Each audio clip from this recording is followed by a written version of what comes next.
Merhabalar, kanalıma hoş geldiniz.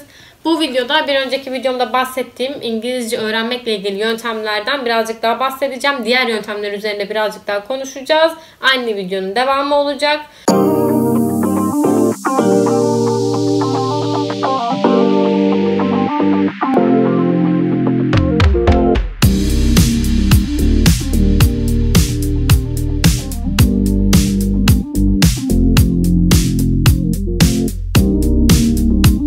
Merhabalar, kanalıma hoş geldiniz.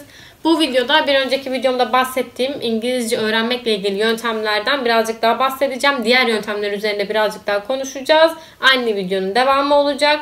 Ve yine aynı şekilde bir önceki videomda olduğu gibi her yöntemi artıları ve eksileriyle biz bu yöntemi kullandık mı, kullanmadık mı, kullandıysak nasıl bulduk gibi değerlendirme ölçütlerine göre değerlendireceğiz ve en sonunda da genel bir toparlama yapacağız ve bu İngilizceyi artık öğrenemiyorum konusunu kapatacağız burada. Bravo! Bravo! Konuya başlamadan önce bildiğiniz gibi her çarşamba ve cumartesi video yüklüyorum. Videolarımı takip etmek için kanalıma abone olmayı unutmayın. Bahsedeceğim yöntemlerle ilgili fikirlerinizi, İngilizceyi nasıl öğrendiğinizle ilgili yorumlarınızı aşağıya bekliyorum. Beğenmeyi unutmayın. Bunlar çok önemli. Bunları unutmayın. Şimdi konumuza geri dönebiliriz. Kitap okumak. Burada İngilizce bildiğiniz roman, işte hikaye kitabı okumaktan yani bahsediyorum. Bu da Hocam Bey'in hiç kullanmadığı bir yöntem ama benim çok kullandığım ve çok sevdiğim bir yöntem. Ben İngilizcemin gelişmesindeki en temel şeyim kitap okumak olduğunu düşünüyorum. Üniversitedeyken başlamıştım İngilizce kitap okumaya ve o zaman yani bildiğiniz çocuklar için yazılmış, seviye seviye yazılmış çocuk kitaplarını okuyarak başlamıştım. Bir sürü çocuk kitabı okudum. Onlar kısa oluyor genelde zaten. İlgimi çeken konularda okudum. Yani en azından 100 tane mutlaka okumuşumdur. Onları okuduktan sonra daha farklı seviyelerde kitaplar okumaya başladım. Şu an herhangi bir kitabı okuyabilirim zaten İngilizce. Bence çok faydalı.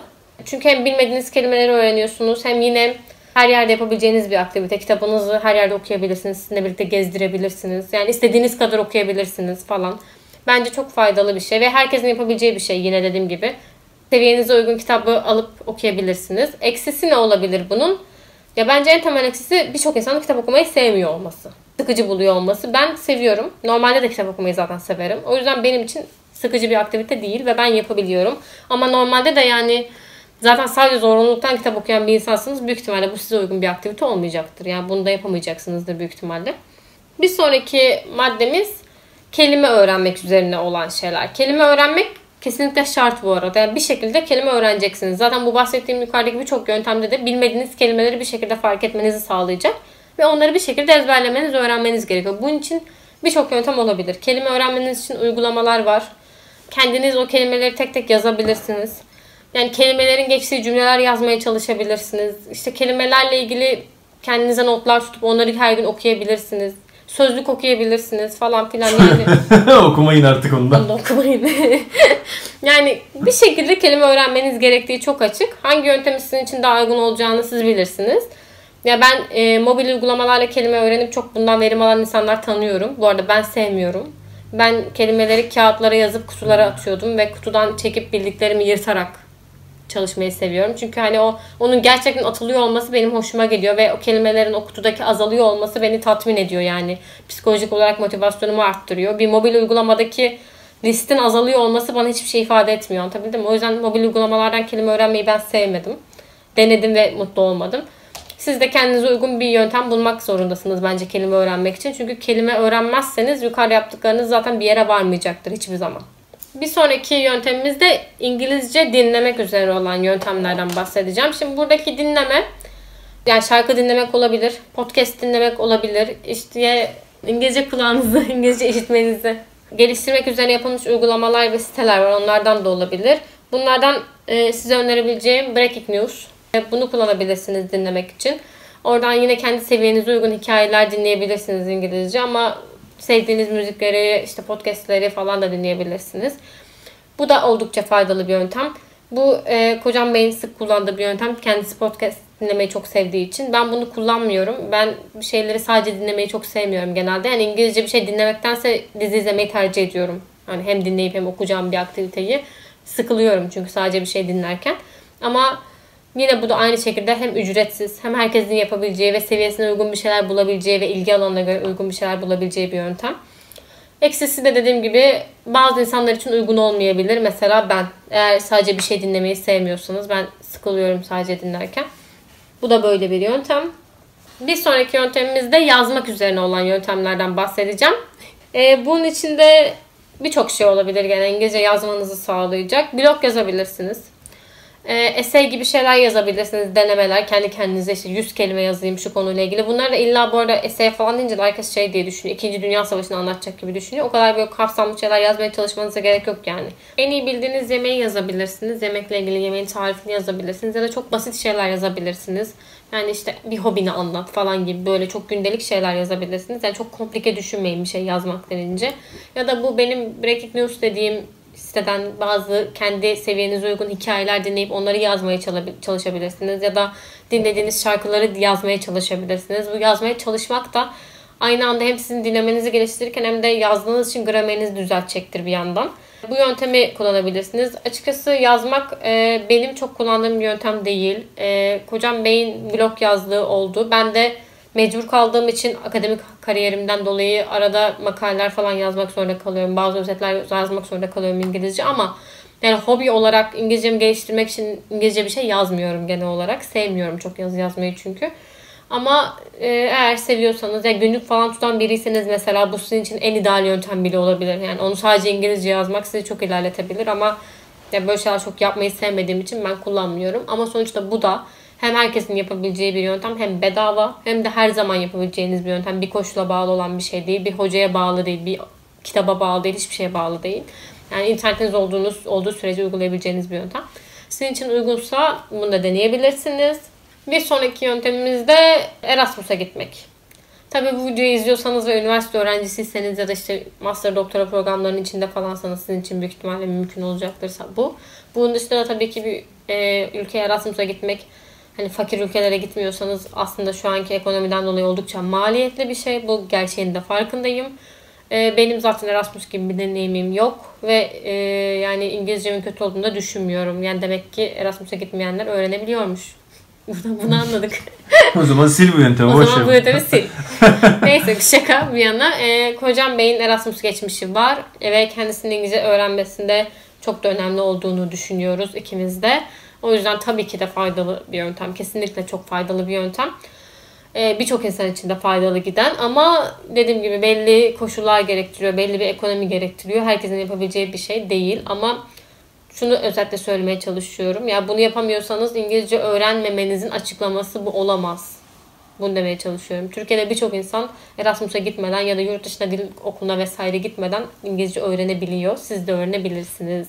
Ben de öyle öğrendim. Vermeye çalıştığım mesaj bu. Bir sonraki ve son metodumuz da yurt dışına dil okuluna gitmek. Tabii ki bu zaten artık maliyetlilerin de en maliyetlisi. Faydası tabii ki var. Yani yurt dışındasınız zaten bir kere. Yani birçok imkanınız var. Eğitim falan tabii ki daha iyi. Ana dilde eğitim falan bilmem ne. Yani çok iyi, çok hoş. Ama çok pahalı. Yani nereden bakarsanız bakın çok pahalı. Zaten kurs pahalı. Yaşam iyice pahalı. Ve buna rağmen de bu arada gidip doğru düzgün fayda görmeyen insanlar da gördük. Gidiyor. Yani turist gibi aynen gezip geri gelenler de gördük yani. Türklerle kanka olup geri gelen. Hani bu da bu arada yani bu kadar para vermenize rağmen %100 başarı getiren bir sonuç değil. Bir şey değil, onu da biliyorum. Ama tabii ki genel olarak faydalı bir şey. İmkanı olanlar tabii ki de yapsın ama yani ikimizin de böyle bir deneyimi yok. Ama buraya gelebildik ve burada insanlarla anlaşabiliyoruz. Demek ki şart bir şey değilmiş. O yüzden bu yöntemler hani olmazsa İngilizce öğrenemem gibi düşünmenizi asla istemem. Böyle düşünmeyin bence. Bahsedeceğim yöntemler bunlar. Şimdi bu bahsettiğim yöntemleri birazcık toparlayacak olursam, bildiğiniz gibi bu 2 videodan oluşan bir seri oldu. O yüzden ilk videoyu izlemeyenler için de birazcık burayı toparlayarak bitirmek istiyorum.